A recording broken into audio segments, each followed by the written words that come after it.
I am ready to spray, but in this video, I'm going to just go through the process because it is a complicated one. Also, I'm going to have to spray the leather twice, two different colours.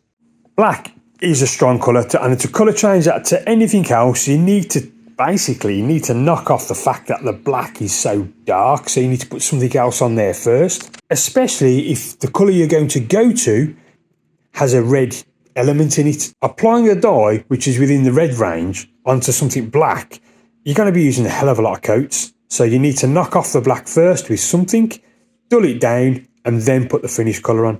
But what colour are these black seats going to? Almanac.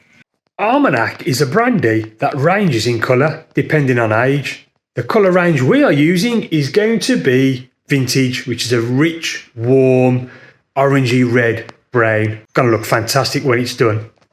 Going to be a pain in the bum to do, but it's going to look fantastic. As you can see, it is a tan brown, but it's got a red hue in it. The amount of red in this would take quite a lot to cover black, so what I'm going to do first is dye everything beige. And that's everything you've seen.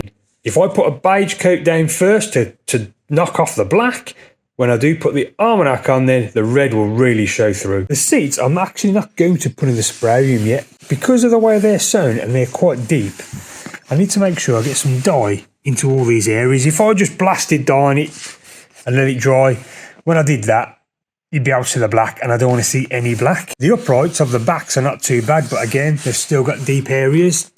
These will look patchworky. So when I put EP on there, I am going to get overspray of EP.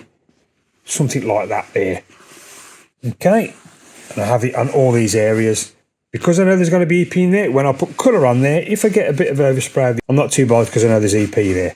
The reason I'm not going to EP the whole seat base or the whole seat back is because I'm not dyeing it. I'm only doing the small areas, the really hard to reach areas. If I EP'd the whole lot, and because EP, even when it feels dry, it's microscopically tacky for a good few hours, dust and bits and debris can settle on it, especially from the sleeve or if I brush against it. So I don't want EP on the areas I'm not going to dye. I mentioned earlier on that these seats are going to be very difficult to dye, the rear seats, and they are going to be difficult to dye. Dyeing those areas only, not remotely interested in dyeing anything else. The bigger area, don't care, not interested. Focus on the small parts first.